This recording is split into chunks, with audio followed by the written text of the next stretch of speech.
Je li ima korupcije? Ima. A gde ima najviše? Najviše inspekcija. Inspekcija? Jest. Prijavljivo u 8000 puta neke stvari, ništa nisu odradili. Toliko. Mislim da to i ne postoji. Šta ne postoji? Ta inspekcija, ja sam radila i kod privatnike prijavljaju, ja mislim da to ne postoji. Ali što rekla ova žena, ja mislim da inspekcija uopšte ne radi, niti postoji. A za šta mislite konkretno? Tako, zato koliko rade njih na crno i neprijavljenih ljudi. Koliko? Ja sam radila pre 15 godina kod privatnika, 5 godina neprijavljena, nikad mu inspekcija nije došla, samo jedna žena prijavila. Ne znam, zaista. Mislite da nema? Pošto nisam bila uopšte u prilici da nešto dođem u situaciju da imam takvo iskustvo, onda ne mogu da donosim ni neke a priori zaključke gde ima, gde nema.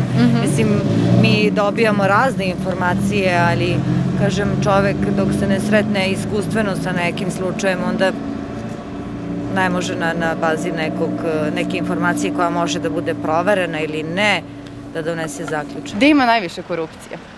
Pa kod nas u selu nema. Ja sam iz Opština gde je rođen Rade Domanović, kod nas nema. Ovde nisam. Ovde je to pola mjerna. Najviše, pošto se bavim tim poslom. Za svuda tako je. Ja? Pa ja ne. Vozač u međunarodnoj špediciji, znam kako je na carini. Ne prijavljujem ni gde ima ni ništa. Zašto?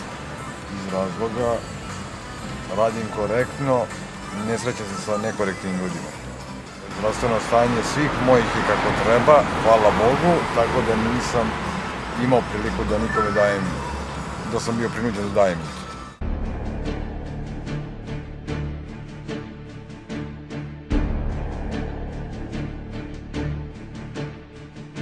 Zaista nisam imala nikad tu, nažalost, neku da bi mi neko tražio mito. Imala sam tu veliku sreću u nesreći. Ovdje nisam mogla naći posao, ali sam otišla u Crnu Goru.